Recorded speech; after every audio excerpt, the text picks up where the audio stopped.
అన్న రేవంత్ అన్న ప్రపంచంలో ఉన్న ప్రతి వేదిక మీదకి పోయి పాకిస్తాన్ వాళ్ళు ఇండియా మా మీద బాంబులు వేసింది, మా సివిలియన్స్ పైన బాంబులు వేసి చంపేసింది, మాకు నీళ్ళు ఇస్తలేదు, మా కడుపు కొట్టింది అని చెప్పేసి చెప్పుకుంటుంటే మీరేమో పాకిస్తాన్ ముడ్డి మీద అంటే ఆడపోయి బాంబులు అయ్యావు గానీ పాకిస్తాన్ ఇండియాని ముడ్డి మీద తన్నింది అంటున్నారు.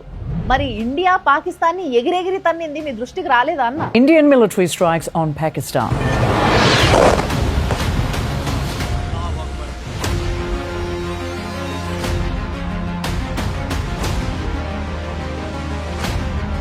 ఇండియాని గెలిపించిన ఇండియా కెప్టెన్ వరల్డ్ కప్ తెచ్చిన అజరుద్దీన్ ఇండియాకు నాయకత్వం వహించినోడు. అన్న అజారుద్దీన్ ఫైనల్ ఎప్పుడు గెలిచిండన్నా? అసలు సెమీఫైనల్ కూడా గెలవలేదు కదా. ఆఖరికి 96 లో అయినప్పుడేమో శ్రీలంక చేతిలో ఘోరంగా ఓడిపోయినాము, 99 లో అయినప్పుడేమో అసలు సెమీఫైనల్స్ దాకా కూడా పోలే, గ్రూప్ స్టేజ్ ఉన్నప్పుడే తిరిగి ఇంటికి వచ్చేసిండ్రు. అన్న మీకు ఎవరిస్తున్నారో ఇన్ఫర్మేషన్ నాకు తెలియదు కానీ చాలా స్ట్రాంగ్ గా మీకు రాంగ్ ఇన్ఫర్మేషన్ వాళ్ళు ఇస్తున్నారు. మీరేమో చాలా కాన్ఫిడెంట్ గా చెప్తారు ఆ విషయాన్ని. అన్న మీదికెళ్ళి ఈ అజారుద్దీన్ 2000 లో మ్యాచ్ ఫిక్సింగ్ ఆరోపణలు ఎదుర్కొని లైఫ్ టైం క్రికెట్ నుంచి బ్యాన్ అయ్యిండు. తర్వాత 12 ఏళ్లకి ఆంధ్రప్రదేశ్ హైకోర్టు ఆ బ్యాన్ ని ఎత్తేసిందన్న.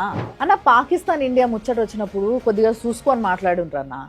మన ఇండియన్ ఆర్మీని ఆఖరికి హిమాలయాలు ఉన్న ఎలుగుబంట్లు కూడా నమ్ముతున్నాయి అన్న. అవి రిస్క్ లో పడితే మనోళ్ళు రెస్క్యూ చేసి కాపాడినరన్న. అవి నమ్ముతున్నాయి కానీ మన దగ్గర కొంతమంది జనాలు మాత్రం నమ్ముతలేరు. బాధపడతారన్న వాళ్ళు ఇన్నారనుకో చాలా బాధపడతారు.